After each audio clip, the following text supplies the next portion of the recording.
እታ ንእሽቶ ብርሃን ኣብ 1980ታትን ተወሊዱ ህይወቱ ድሕሪ ቁርባ ዋሪሓ ጸልሚታ ማርቆስ እዩ ዝበሃል ኣብ ገጠራዊ ከባቢታት እዩ ዝነብር።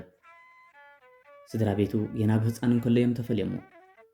ህይወት ማርቆስ ካብዚ ምጽልማት ጀሚሩ ዝፈልጦ ዘይብሉ ኣብዛ ጨካነ ዓለም ንበይኑ ተሪፉ ብልክዕ ዕድሚኡ ወዲ 11 ወርሒ መንባር እዩ ታሪኹ ዝገልጽ። ብፍቓድ ኣምላኽ ናብዚ ዓለም ዝመፀ ህፃን ከም ፍቓዱ ክነብር ግድን ነይሩ። ስለዚ ከዓ ካብ ጎረቤት ናብ መቕረቢ ቤተሰብ ተሰጋጊሩ ምንባር ዝቐጸለ ክሳብ ወዲ 7 ዓመት ዝኸውን ምስ ወለዱን ኣሕዋትን ዘሎ ኮይኑ ይስማዕ ነይሩ። ድሕሪኡ ግን ኣብቲ ቅድሚ ገዛውቶም ዝነበረ ጎልጎል እናተፃወቱ እታ ከም ኣዲኡ ዝሓስባ ዝነበረ ወይዘሮ ብስራት ካብ ማዕዶ ክትመፅእ ይርኣ እሞ ልቢ ብታሕጓዝ ክትፍንጫሕ እናደልየት ማማ ማማ እናበለ ብጉያ ክቕበላ ይኸይድ። ወይዘሮ ብስራት ማዕዶ ወደይላ ሕቑፍ ኣቢላ ድሕሪ ምስዓም ርእሱ እናደራረዘት ሒዛቶ ትቕፅል። ፀወታ ዘይፀገበ ማርቆስ ናብ ፀወታ ክምለስ ደልዩ ኣእጋሩ ናብቶም ገዲፎም ዝኸደ ቆልዑ ገዛውቱ ምርሐ። እዚኣ እታ ናይ ህይወት ምሉእ ትቕይር ኣጋጣሚያ ነይራ። ቆልዑ ገዛውቱ ሓቢሮም ክርክር ኢሎም እናሰሓቑ ዓሻ ልቢ ዳጉሻ ንዚ ኣዲኡ ኣደይ ዝብላ እናበሉ ካብን ናብን ይናጠሩ። ማርቆስ ንበይኑ ሕነዲሉ ተረፈ። እንታይ እዮም ዝብሉ ዘለው? ብዘይካይ ምን ኣሎ ዲ ማማ እናበለ ዝኸደ እንታይ ዝነገር? ኣብ ከቢድ ሻቕሎት ተዋሕጠ። ስቂሉ ክዕዘቦም ድሕሪ ምጽናሕ ድማ ኩሎም ቆሪቦም ኣዴኻ ዲመሲሉካ? ኣዴኻ ኣይኮነትን፣ ኣዴኻ ኣቦኻ ካልዮም ብሓባር ዝበልዎ እዩ። ኖ ኣይኮኑን፣ ከመይ ኢልኩም ከምኡ ትብሉ? ኣደያ ተኸራኽሮም።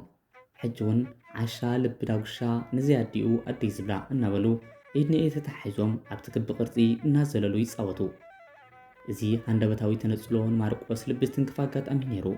ብሕርቃንና ብኸይር ድማ ናብ ገዝኡ ተመሊሱ ማማ ንስኸ ኣደይ ኣይኮንክን ምሽ? ኣደይ ኣበየላ ኣቦይከ ዓተተ። እዛ ካብ ፍርሓ ዘይረሓቐት ዘረባ ልባ ቶክቶክ ከም ትብል እያ ገይርዋ። ወይዘሮ ብስራት ማዕረ ወደይ እንታይ ኢኻ ትብል ዘለኻ? ኣነ እንዴት ዲኻ መን ኢኹም ኢልካ በለቶ ነቲ ብክልተ ምዕጉርቱ ዘረር ዘረር ዝብል ዝነበረ ንብዓቱን እናሓንሰሰት። ኩሎም ኣዴኻ ካልእ ኣቦኻ ካልእ ኢሎም ሕንቕንቕ በለ። ዝወደይ ክፃወትኸዮም እምበር ኣነ ኣዴኻ ካብ ሕጂ ከይሰምዑምኻ ሕራይ ደ ዝወደይ ብዘለዋ ከተቀባጥረሉ ጀመረት። እዛ ቃል ግን ፈፂማ ይቕሰነቶን። ዕድመና ወስኽ ኣብ ዝኸለሉ ግዜ ደጋጊሚ ሓተሞ ነቲ ሓቂ ግን ክነግርዎ ይከኣሉን። ወይዘሮ ብስራት ምስ በዓል ቤትን ብዛዕባ እዚ ጉዳይ ክዘራረባ ምስ ጀመራ በዓል ቤትን ኣቶ ኣሰፋ ብሓጎስ እዮም ተቐቢሎሞ።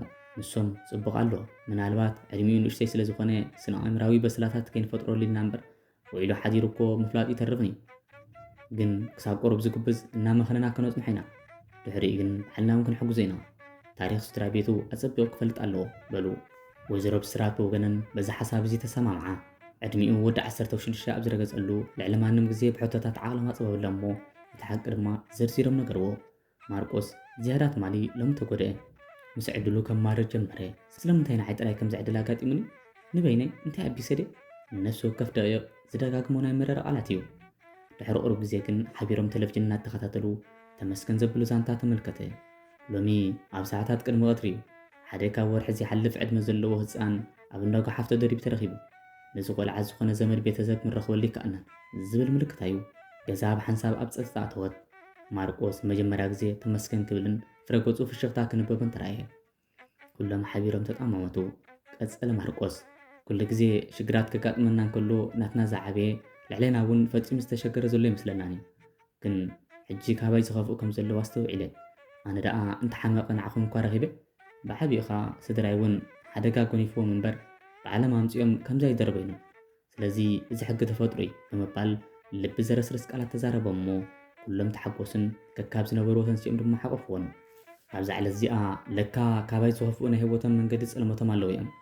ምናልባት እውን ናበይ ከም ዝኸዱ ፍፅም ዝሓርበቶም ሰባት ክህልው ይኽእሉ እዮም።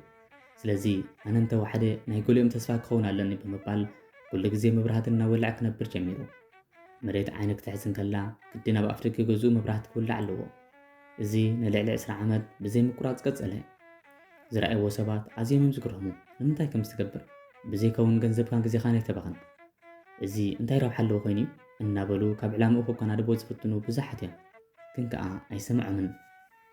ካብ ዕለታት ሓደ መዓልቲ ሓንቲ ጎርዞ ምስ ስድራ ቤታ ተፈራርያ ናይ መወዳእታ ስለ ዝበፅሓ እግራ ናብ ዝመርሓ ጉዕዞ ጀመረት። ናበያ በይና ክትከይድ ትፈልጦ ይነበራን። ግን ከዓ ንቅድሚት ትጓዓዝ። ተፈጥራዊ ፀልማት ንእግራ መሊአን ከይስጉማ ዕንቅፋት ኮይኑ ከሸግራ ጀመረ። ውሽጣ ፍርሒ ወሪርዎ ናብቲ ኣትዎ ሕርበት በላ። ግን ከዓ ሕጂ እውን ጉዕዛኣ ትቐፅል። ሃንደበት ግን ንተስፋኣ ተበርኽ ጭልምልም ትብል ብርሃን ረኣየት እሞ ብተስፋ ናብኣ ገዛ ኣምርሐት። እታ ብርሃን ዋላ እኳ ድምቕትን ሰሓቢትን እንተዘይነበረት ግን ከዓ እታ ኣንኮ ተስፋ እያ ነይራ። ኣብ ኣፍ ደገ ተጸጊዓ ብስክፍታ ዝመልኦ ቀስ ኢላ ኳሕኳሕ ከተብል ጀመረት። ማርቆስ ድምፂ ሰሚዑ ማዕጾ ምስ ከፈተ ሓንቲ ዘይፈልጣ ግን ከዓ ሓገዝ ዘድልያ ትመስል ጎርዞ ኣብ ፊቱ ደው ኢላ ረኣየ። ድሕሪ ናይ ቁሩብ ሰላምታ ዘለዋ ሽግር ነጊራ ክትኣቱ ዝፍቀዳ እንተኮይኑ ተማሕፀነት። ማርቆስ ከምዚ ዓይነት ሓጎስ ተሰሚዑ ይፈልጥኒ። እታ ናይ መጀመርያ ሕልሙ ፍረ ዝሃበቶ ኮይኑ ተሰምዑ። እታ ጎርዞ ክሓተካ ዱ ካብዚ ኩሉ ገዛውቲ ናትካ ጥራሕ መብራህቲ ኣለዋ ስለምንታይ ከምኡ ጌርካ ተወከሰቶ? ማርቆስ እዞም ገዛውቲ ኩሎም ኣብ ቤቶም ኣዝዩ ድሙቕ ብርሃን ኣለዎም። ናተይ ከምዚ ትርእያ ዘለኺ ኣዝያ ድሙቕቲ ኣይኮነትን። ግን ከዓ ከምዚ ገይረ እንተዘይውልዓ ወይ ድማ ኣብ ገዛይ ጥራይ እንተዘዓብጣ ዝኾነ ሰብ ክሪኣ ይምኽኣለን ነይሩ። መጠን ብርሃንና ዓብዪ ንእሽቶ ብዘየገድስ ገለ ሰባት ክደልይዎን ተስፋ ክህቦምን ይኽእል እዩ። ከምዚ ንስኺ መፂኺ ዘለኺ ማለት እዩ። እንተዘኪርክዮ ማርቆስ ይፅበየንሉ ኢልኪ ኮንክ መፂኺ በዛ ንእሽቶ ብርሃን ኢኺ ኣይኮነን ድዩ? ገና ቁልሕ ከይበላ ዓይንታ ንባዓት ከውሕዛ ጀሚረን። ብሓቂ ገለ ሰባት ኣብ ጸልማት ኮይኖም ንእሽቶ ብርሃን ዝደልዩ ክህልው ይኽእሉ እዮም። ክረኽብዋ እንተኾይኖም ከዓ ንሕና ዘለና ብርሃን ምስ ነብርህ ይበለቶም። ማርቆስ በታ ለይቲ እቲኣ ከም ተልእኹኡ ዝፈጸመ ጅግና ህይወት ሓለፈት እሞ እታ ጎርዞ ኣሰር ማርቆስ ሒዛ ነፍሲ ወከፍ ምሸት ብርሃን እናለገሰት ምንባር ቀጸለት። ድሕሪ ነዊሕ ግዜ ሓደ መንእሰይ ከም ናታ ሽግር ኣጋጢምዎ ነታ ብርሃን እናቋመተ ምስ መፀ እቲ ናይ ማርቆስ አንቲያ ደጊማትሉ ብርሃን ኣይመውትኒ ግን ከዓ ምትሕልላፍ የድልዮ። ሓደ ሓደ ግዜ ንዓለም ንቕይረሉ ዓበይትን ፍሉያትን ስለ ዝኾንና ዘይኮነ ነቲ ዘለና ብርሃን ደው ምስ ንብል እዩ። ምናልባት ንገለ ሰባት ኣብ ገለ ኣጋጣሚ ንህይወቶም ክቕይር ዝኽእል ብርሃን ክህልወና ይኽእል ይኸውን። እዚ ግን ዘለና ብርሃን ምስ ነብርህ ይበለቶ። እምበር ክቡራት ተኸታተልቲ ካብዛ ዛንታ ገለ እንተደኣ ተማሂርኩም ላይክ፣ ኮመንት፣ ሸር ከምኡውን ሳብስክራይብ ብምግባር ሓገዝኩም ደገፍኩም ንሪኢና ብዘይ ገለ ዓለም ሓገዝኩም የድልየና እሞ ሓገዙና ኣብ ዘለኹምዎ ሰላም ቅሳነት ንዓኹም።